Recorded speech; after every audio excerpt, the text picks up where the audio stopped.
something of that sort. Hey, Mike, I can tell you're down, but you're looking at Scarlett kicking you out of the house. Hey, that's my stuff. And the kids wanting nothing to do with you as a negative. Can you just turn down the music? I guess it's mostly negative, isn't it? Really had no upside for that. Mike O'Donnell is at an age when life seems to have passed him by. Bet you wish you had it to do all over again. You got that right. But in one extraordinary moment, Hey, get off of there! he'll get to turn back the clock and be 17 all over again. No way. It's freaking me out. Freaking me out. I'm pubescent. This is my chance to have my life over, but to do it right. I'm going back to high school, man. Don't even think about sucking me into it with you. I'm here to enroll my son. Sup? What is this you're wearing? This is hip. What'd you do, mug K-Fed? What are you wearing? You look like Clay Aiken. Now, Why is the new kid waving at me? he's back in class, What are you eating? I don't even know. I just know I'm hungry. All the time. and he's back in the game. Hey, Mom. This is Mark. Wow. You look just like my husband. So weird. He's weird. In 2009, Maggie has a boyfriend? Why are you dating him? He's bullying your little brother. Who do you think you are, my father? he's got one last shot It's not about me. It's about helping Alex and Maggie. to get things right. Who won? No, it's pretty even. Really? On YouTube, it looked like you were getting your butt kicked. New Line Cinema presents When you're young, everything feels like the end of the world. But it's not. It's just the beginning.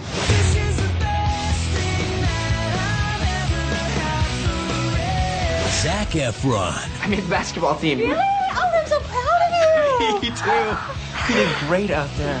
Oh, Mark, that's super inappropriate. Nice. 17 again. Amém. Quem já assistiu esse filme aí? Quem não assistiu, eu recomendo que você assista, é muito interessante.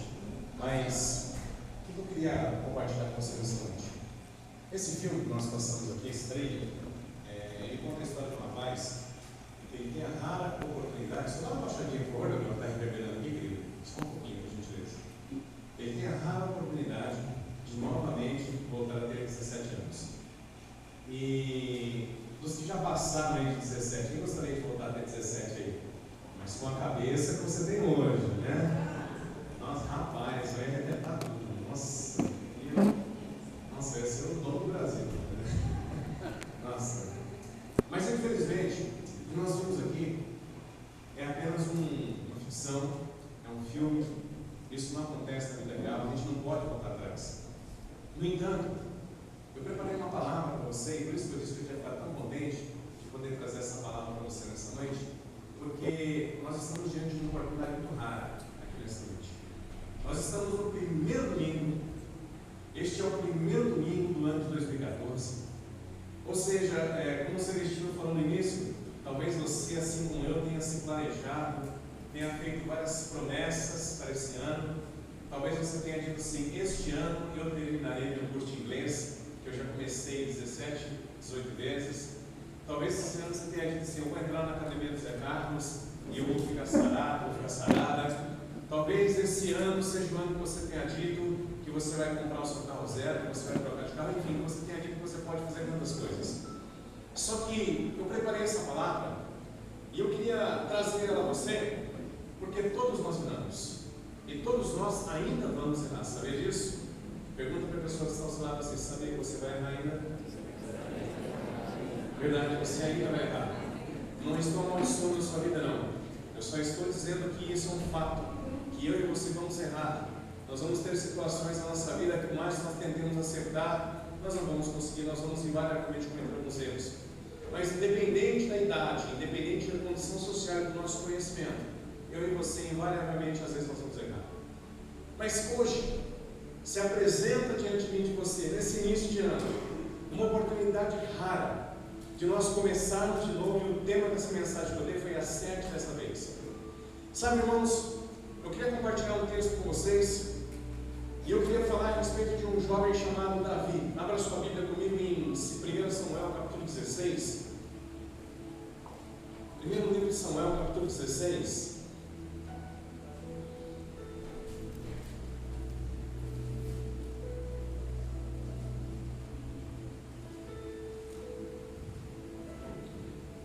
Todos acharam aí? Amém. Então vamos lá. A partir do versículo 7, o próprio Deus aqui, eu achei interessante que quando Deus escolheu a Saul como rei, o texto diz que Saul era muito bonito. Diz que quando Saul se colocava em pé no meio do povo, a altura dele se destacava, né, entre as pessoas. Era mais ou menos como o André ali já se manifestou, né? Mas aqui no capítulo 16, versículo 7, olha o que Deus começa dizendo para Samuel, e ele diz assim para Samuel, eu escolhi um novo rei para Israel. Eu quero começar de novo, só que agora eu vou escolher uma pessoa diferente. Você vai até a casa de um homem chamado Jessé. E aí ele começa a dar as instruções para Jessé, e ele diz assim, para Samuel, ele diz assim, 1 Samuel 16, 7. Porém o Senhor disse a Samuel, não atentes para a sua aparência, nem para a sua altura, porque eu o rejeitei. Porque o Senhor não vê como o homem vê o que está diante dos olhos, porém o Senhor olha para o coração. Então chamou Jessé a Abinadab e fez passar diante de Samuel, o qual disse consigo, nem a este escolheu o Senhor. Então fez passar a Samá, porém Samuel disse, tampouco a este escolheu o Senhor. Assim fez passar Jessé os seus 7 filhos diante de Samuel, porém Samuel disse a Jessé, o Senhor não escolheu estes. Perguntou Samuel a Jessé, acabaram os teus filhos? E ele respondeu, ainda falta mais moço que está apacentando as ovelhas. E disse, pois, Samuel a Jessé, manda chamá-lo, porque não nos assentaremos na mesa sem que ele venha. Então mandou chamá-lo e fez-o entrar, e era este ruivo, de belos olhos e de boa aparência. E disse o Senhor, levanta-te, unge-o, porque este é ele. Tomou Samuel o chifre do azeite e ungiu no meio dos seus irmãos. E é daquele dia em diante o Espírito do Senhor se apossou de Davi. E Samuel se levantou e foi para Ramá. Amém? Diga assim, graças a Deus por essa palavra. Querido, atente para essa história. O povo de Israel, ele sempre viveu dentro de uma teocracia. Nós não vivemos numa teocracia, vivemos numa demoniocracia, né? Porque os demônios que comandam esse país aqui, que, pelo amor de Deus. Mas dentro do povo de Deus, o povo de Deus sempre viveu dentro de uma teocracia. Teocracia é a junção de duas palavras. Cracia é uma palavra grega que quer dizer governo, e tel também é uma palavra grega que quer dizer Deus. Por isso fala teologia, né? Eclesiologia, todo estudo da igreja. Pneumatologia, estudo do Espírito Santo. Teocracia seria o governo de Deus estabelecido sobre o lugar. Então o povo de Deus, ele sempre viveu dentro de uma teocracia. Mas, se você for reparar, a Bíblia diz que, um pouco antes desse texto do livro de Samuel, o povo chega para Deus e diz assim, Senhor, nós gostaríamos de ser como os outros povos. Isso é um grande perigo para mim e para você, porque muitas vezes nós olhamos para as pessoas que estão lá fora, que são diferentes de nós, e nós gostaríamos de ser como eles são. Mas, querido, eu quero dizer para você, começar dizendo para você uma grande verdade, que eu e você não podemos ser como todo mundo é, porque Deus não chamou a mim e a você para que nós sejamos como os outros. Aliás, Ele nos chamou para sermos diferentes. Ele nos chamou e nos constituiu para sermos sal da terra, para sermos luz do mundo, para sermos homens e mulheres diferentes. Mas o povo de Israel, meu querido Zé Carlos, ele olhou e disse assim para Deus, olha Deus, nós gostaríamos de ser como as outras nações, gostaríamos de ter um rei sobre nós. Nós estamos olhando os filisteus e eles têm um rei sobre eles. Nós estamos olhando os gaditas e eles têm um rei sobre eles. Estamos olhando para os midianitas e eles têm um rei sobre eles. E nós gostaríamos de ter um rei sobre nós. Deus, muito educado como sempre é, disse assim, olha, eu não sei se é uma boa ideia. Sei que talvez vocês não estejam satisfeitos comigo, mas Samuel instrui o povo a respeito do que é ter um rei sobre eles. E a partir do texto, Deus começa então a Samuel dizer ao povo, olha, se vocês tiverem um rei sobre vocês, esse rei tomará os seus campos, esse rei, se ele achar por bem, ele tomará as suas concubinas, esse rei, se ele achar, ele começa a dizer tudo que uma monarquia deveria ter, e tudo que uma monarquia ia tirar do povo, e o povo diz, nós queremos que haja um rei sobre nós, nós gostaríamos que houvesse um rei sobre nós. Então mesmo a contraposto, a pedido do povo, Deus então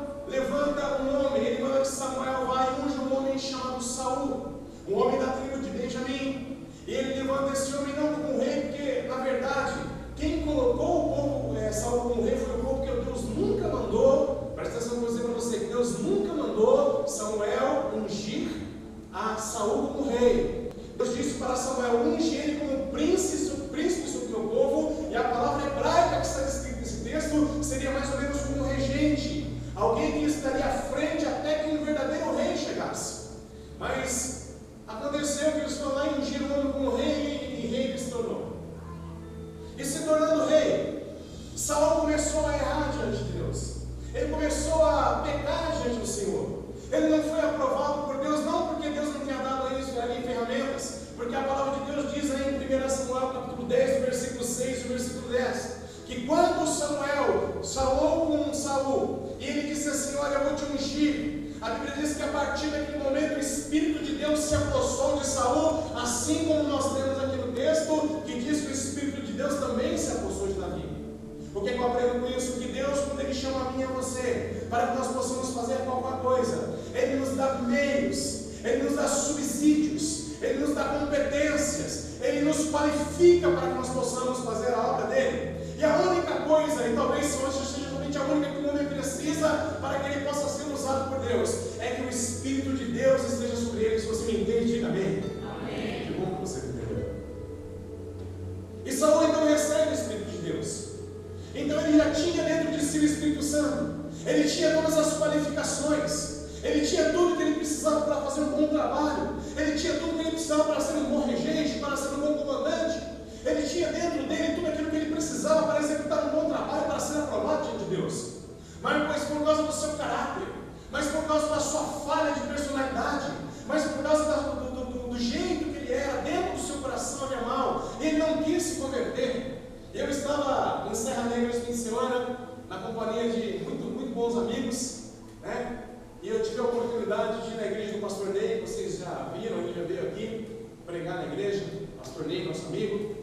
Eu achei interessante uma fala que ele trouxe ao final do culto.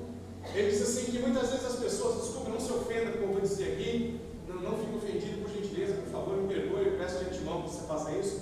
Mas ele disse assim, olha, às vezes a gente encontra as pessoas e elas dizem assim: eu não quero mais ir para a igreja porque na igreja tem fofoca. Eu não quero mais ir para a igreja porque na igreja o som é alto, porque na igreja acontece isso, na igreja acontece aquilo. E ele disse assim: eu acho que essas pessoas deveriam ser mais honradas, deveriam ter um pouco mais de vergonha na cara, foi a expressão que ele usou, e eles deveriam assumir o erro dele e falar assim: olha, eu não quero ir para a igreja porque eu não quero mesmo. Eu não quero ir para a igreja porque eu não estou disposto a assumir o que servir a Deus significa. Então eu não vou usar de subterfúgios, eu não vou usar de desculpas, e eu vou assumir a minha carnalidade. Eu quero assumir aqui que eu gosto de pecar e que eu não quero ir para a igreja. Não é necessário você ficar colocando a culpa no pastor, colocando a culpa nos irmãos, colocando a culpa nos diabos, né? Não adianta isso. E seria muito bom que as pessoas fossem honestas consigo mesmas e disseram: eu não quero ir para a igreja porque eu escolho não servir a Deus. E Saul foi uma dessas pessoas. Ele simplesmente escolheu não servir a Deus. Deus deu a oportunidade, Deus deu a ele a chance, Deus deu a ele condições, escolhas para que ele pudesse ser diferente. Havia Samuel para ajudá-lo, mas Saul ele quis ser diferente, ele quis ir para o pecado, ele quis fazer o que era mal perante os olhos do Senhor. Ele tinha o seu coração mau, e diz assim no texto que Saul era um homem que tinha o coração de filho de Belial. Filho de Belial, na verdade, um judeu rebelde. E então Deus fica decepcionado com a atitude de Saul. Deus fica decepcionado com aquele homem. E agora Deus está escolhendo um novo rei. Deus está levantando uma pessoa que é segundo o coração dele. Mais ou menos 20 anos depois de Saul ter sido levantado, então Deus encontra lá na pequena Belém um menino que o coração dele era um coração que agradava ao Senhor. E Deus resolve escolher esse menino para ser rei. E o texto que nós lemos é justamente a chamada, a unção desse menino como rei. Embora ele efetivamente só fosse sentar no trono, só fosse exercer o poder de ser rei mais ou menos 20 anos após esse episódio aqui. Mas nesse momento ele estava sendo ungido, não reconhecido, porque existe uma grande diferença entre você ser ungido e você ser reconhecido. Muitas vezes nós ungimos as pessoas, mas elas ainda não são reconhecidas. E muitas vezes nós reconhecemos alguém que já é ungido. Então nesse momento ele estava apenas sendo ungido, mas não reconhecido. E então Samuel vem, e conforme nós temos o texto aqui, ele é ungido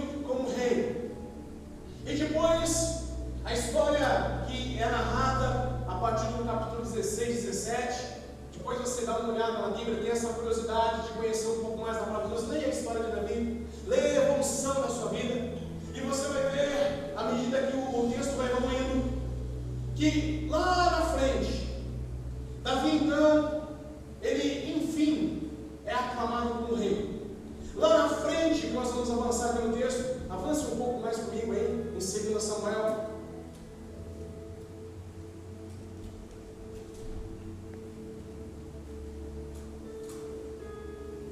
Davi agora, depois de muito tempo, capítulo 5 de 2 Reis.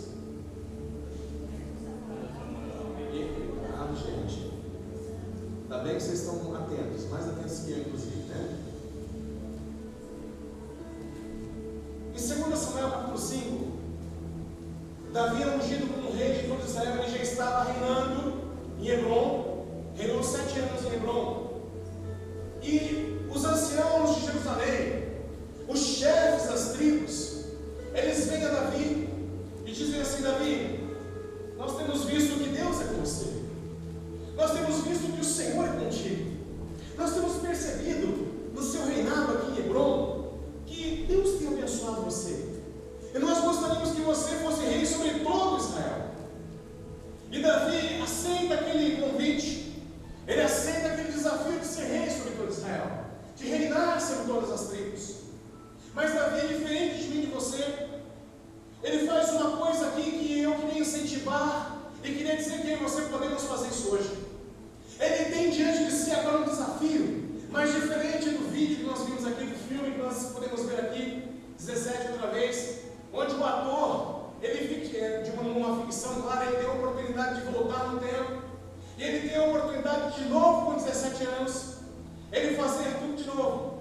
Imagina só quantas coisas você poderia fazer se você pudesse voltar. Eu acho que até o André, quantos você tem, André? 23. Eu acho que até você, né, André? Gostaria de voltar uns 3, 4 anos atrás, gostaria, querido? Aí você já ia pegar a Sueli novinha lá, né? Rapaz, né? Já ia investir no lugar certo, né, filho?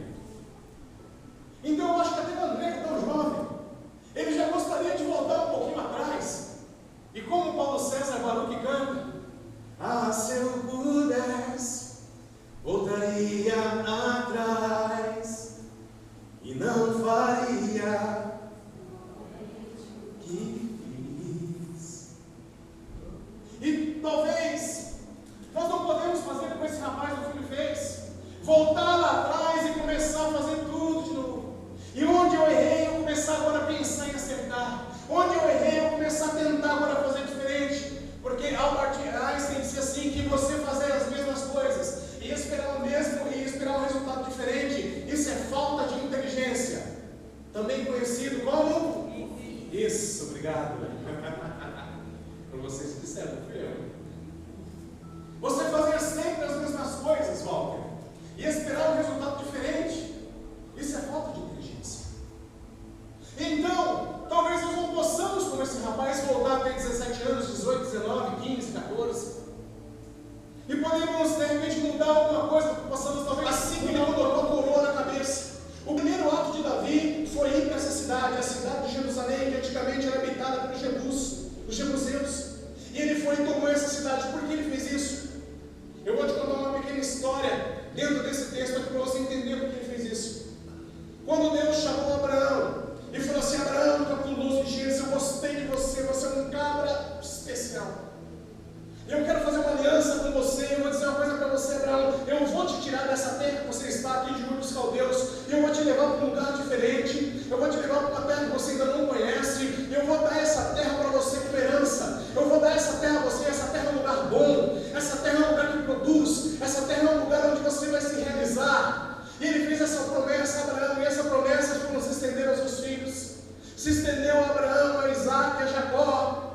Jacó teve seus 2 filhos, José e Esaú. De José nasceram 12 filhos. E então, lá atrás, Deus disse assim para o povo: quando vocês estiverem nesse lugar e vocês entrarem nessa terra, os povos que estão nessa terra vocês vão destruir. Vocês não farão alianças com esses povos. Deuteronômio capítulo 7, versículo 1 até o 6, depois você vê lá. Ele falou assim: quando vocês entrarem na terra que eu vou dar a vocês, é necessário que vocês exterminem os moradores que estão lá. Eu não quero que vocês façam aliança com o povo que está lá, porque o povo que está lá é um povo rude, é um povo idólatra, é um povo pagão, é um povo que não obedece a minha lei. Então, quando vocês entrarem nessa terra, vocês não devem aprender os costumes deles, vocês não devem se casar com as mulheres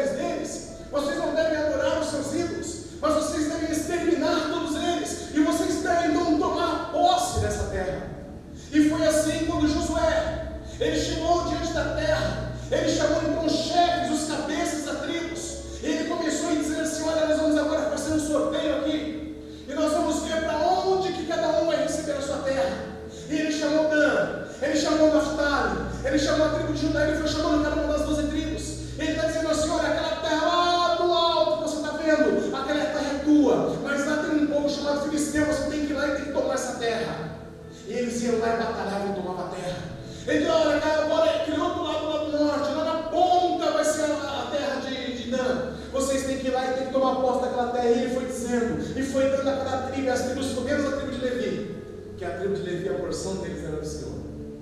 Mas todas as outras 11 tribos, eles foram indo e foram tomando posse, foram entrando na terra, foram tomando posse da terra, foram entrando, foram sendo abençoados. Deus foi dando a vitória. E quando chegou Benjamim, quando Benjamim deveria chegar lá na terra dos jebuseus e deveria expulsar os jebuseus e tomar posse daquela terra para o povo de Deus, Benjamim chegou e falou assim: não vamos guerrear, não. Vamos fazer uma aliança aqui, vamos ficar juntos aqui todo mundo. Vamos brigar para quê? Vamos ficar aqui numa boa, vamos ser amigos. E ele fez aliança com os jebuseus, e começaram a habitar então judeus e jebuseus juntos. Sabe o que aconteceu? Dentro desse texto, se você voltar um pouquinho à palavra de Deus, e você fizer uma pesquisa sobre quem eram os jebuseus, eles eram idólatras. No meio dos jebuseus era comum a prática do homossexualismo, do lesbianismo, do sacrifício de crianças. Em Juízes capítulo 19, um levita, ele sai da sua terra, e ele está passando pelos lagos ali de Jebus, perto da terra de Benjamim. E quando ele passa ali, o dia da tarde, ele resolve passar a noite na casa de um parente, na região de Jebus, na região da terra de Benjamim. E a Bíblia diz no capítulo 19, que então aqueles homens da cidade, os jebuseus, eles vão até a casa onde está hospedado aquele levita, bate na porta e fala: olha, nós queremos aquele homem que entrou aí na sua casa, assim como os moradores de Sodoma e Gomorra fizeram com os anjos na casa de Ló. E ele fala: nós queremos aquele homem que entrou na sua casa, traz ele para fora aqui, traz esse bofe aí, né? Linguagem de baitola, né? Bofe, né? Opa, desculpa, perdão. De vez em quando eu dou uma escorregada, me perdoe, tá? Traz para fora aqui para nós.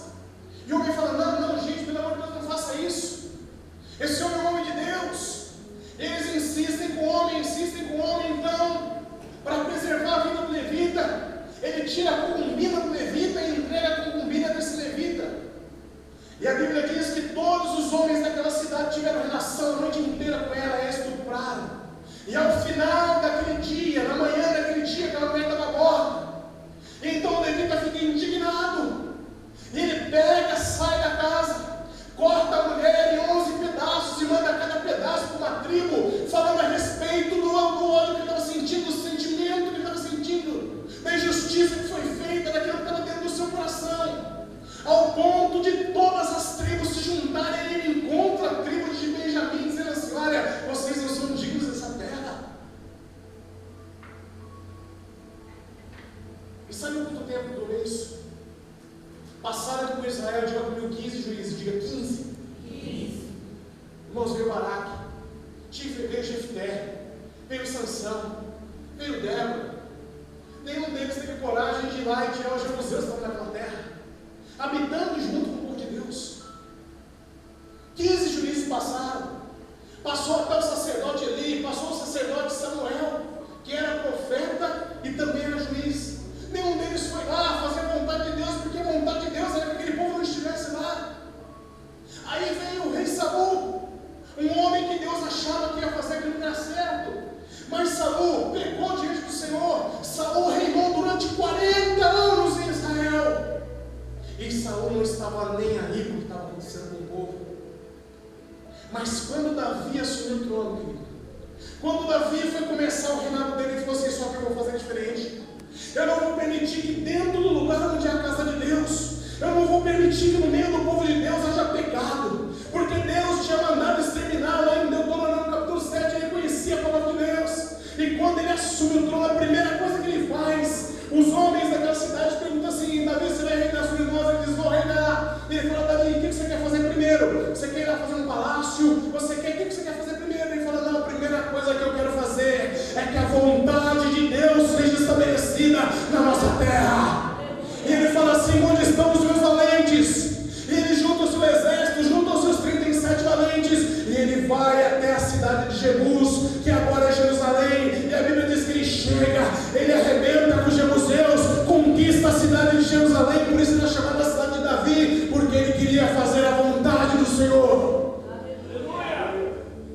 comece certo dessa vez. Comece certo hoje. Comece esse ano fazendo a vontade de Deus. Às vezes a vontade de Deus vai ser que você extermine ou tire algo da sua vida. Você pode até fingir que não está entendendo. Você pode até fingir que não é com você. Mas eu sei que você sabe que dentro de você, na sua vida, na sua família, no seu cotidiano, na sua rotina, existem gemuseus que tem que sair, porque a vontade de Deus tem que se estabelecer na sua vida. Você pode até fingir que não está entendendo, mas eu sei que o Espírito Santo de Deus está falando com você nessa noite. Comece certo. A primeira coisa que Davi fez, ele falou assim: olha, eu quero fazer a vontade de Deus. Se a vontade de Deus é que esse povo seja exterminado eles vão ser. E ele se levanta e vai até a cidade de Jerusalém, porque a vontade de Deus tinha que ser cumprida. Diga para a pessoa que está ao seu lado, diga assim: Davi desejou fazer a vontade de Deus, porque ele sabia que assim ele seria abençoado. Você me entende? Diga amém. A segunda coisa que eu aprendo com Davi, porque Davi queria que as coisas dessem certo. Celestino pregou ano passado sobre esse tema aqui, dentro da maratona. Em 1 Samuel, capítulo 4, a Bíblia diz que o sacerdote ali, ele tinha 2 filhos, chamados Hofni e Finéias. E esses meninos, eles não eram como é o Maicon, como é o Jefferson, como é o André, não eram menino de Deus. Não era coisa de Deus, não. Era coisa do tinhoso, do 7 pés. Do pé preto. O governador do Alpidete. Aquele homem lá, o Satanás, mas quem assiste sabe, né? Aquele cara é o Satanás, aquele cara. Ele é mau, né? O bicho é sangue no olho mesmo, né?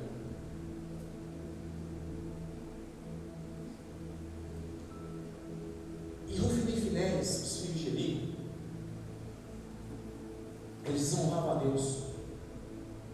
Eles não valorizavam aquilo que Deus tinha dado a eles, conforme a Jaqueline disse aqui. Que ela é grata a Deus porque Deus deu a ela. Ela não tinha nada, mas hoje ela tem tudo. Glória a Deus. E uma história linda, escrita pelo dedo de Deus, né? Meus irmãos. E eles não valorizavam o ministério que eles tinham. A Bíblia diz que eles, daquilo que era trazido ao Senhor, eles tiravam as gorduras e separaram as carnes gordas para fazer um churrasco para eles. A Bíblia diz que na porta da tenda da congregação, as mulheres faziam fila para se deitar com aqueles meninos. Eles tinham relações sexuais na porta do templo do Senhor. Mas a Bíblia diz que um dia Deus levantou os filisteus contra a nação de Israel. 1 Samuel capítulo 4. E os filisteus vieram, só que dessa vez eles vieram de forma diferente. Porque todas as outras vezes Deus estava com Israel, mas dessa vez Deus estava contra Israel. E os filisteus começaram a prevalecer sobre o povo de Israel. E quando eles começaram a perder, eles disseram assim: olha, nós estamos perdendo essa batalha. Vamos recorrer à nossa arma secreta. Vamos recorrer àquilo que nunca falha. Vamos buscar lá na nossa cidade a arca do Senhor. Porque a palavra de Deus diz que toda vez que o povo saía e o povo levava a arca do Senhor, os levitas iam na frente e o povo ia louvando e a presença do Senhor se manifestava. Houveram ocasiões em que o povo nem precisou guerrear, porque quando o povo via a presença do Senhor, via a arca de Deus, eles mesmos se matavam e o povo de Deus só cantava dentro da vitória. E eles falaram: já sei, vamos levar a arca, porque a arca vai ser a nossa salvação. Aí nós vamos começar a vencer essa guerra. E eles levaram a arca para a batalha. Só que mesmo com a arca, eles perderam. Hofni e Finéias foram mortos e a arca do Senhor foi levada para a terra dos filisteus. A arca do Senhor ficou 7 meses na terra dos filisteus. Lá na terra dos filisteus, a arca começou a dar problema, porque a arca representava a presença de Deus, e eles não eram dignos da presença de Deus, porque a presença de Deus não é para aqueles que são impuros, mas é para aqueles que são santos. Aleluia. É por isso que eu e você, se nós recebemos a presença de Deus aqui, é por isso que eu e você temos que ser santos, porque aquele que é profano não pode receber a presença de Deus, porque a presença de Deus ela é bênção para aquele que é santo, mas é condenação para aquele que é profano. E a arca ficou 7 meses, Israel falou: leva esse negócio daqui, nós não queremos esse negócio aqui, porque esse negócio está trazendo muito problema para a nossa terra. E eles mandaram a arca de volta, e a arca ficou num lugar chamado Quirite Jearim. E passaram-se muitos anos. Eu tentei descobrir, viu, Walter? Depois eu quero fazer essa pergunta para você. Eu não consegui descobrir exatamente quanto tempo a arca ficou longe de Jerusalém. Mas pelas minhas contas, se Saul ficou 40 anos reinando, e durante esses 40 anos a arca não estava lá, então já são 40. Pelas minhas contas, a arca ficou pelo menos 60 anos longe. Eu posso ser cristão. Primeira coisa, eu vou fazer a vontade do Senhor. Segunda coisa, eu vou buscar a presença de Deus, para que a presença de Deus esteja comigo. Você me entende? Amém. Então diga amém. Amém. E a terceira coisa, avance comigo aí. Nós vamos ler a mesma história, só que uma informação a mais em 1 Crônicas, 1 livro de Crônicas, capítulo 16.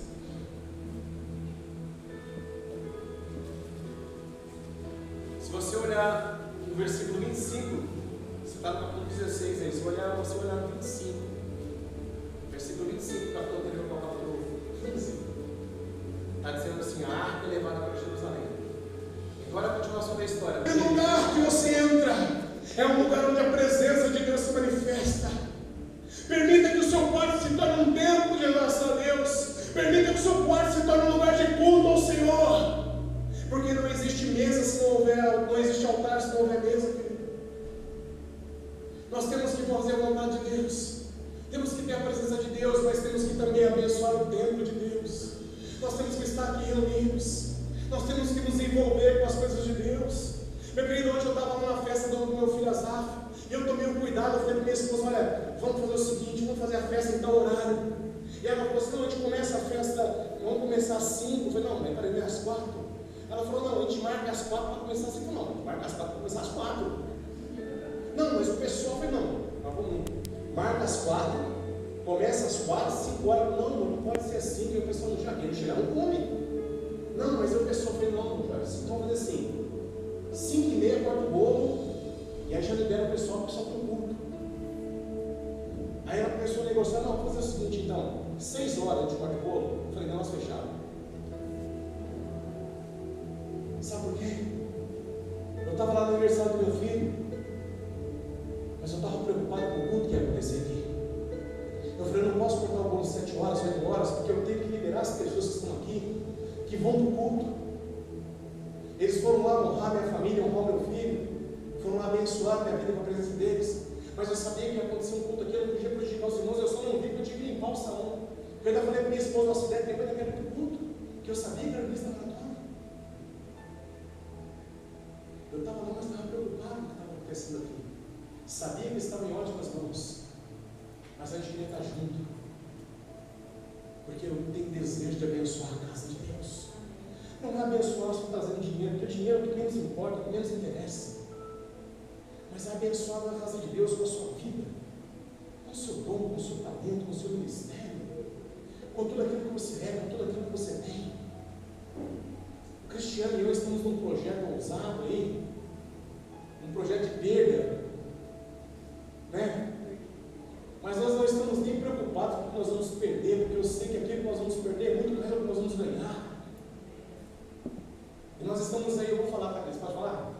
Nós estamos com um projeto de montar um grupo de leitura aqui na igreja.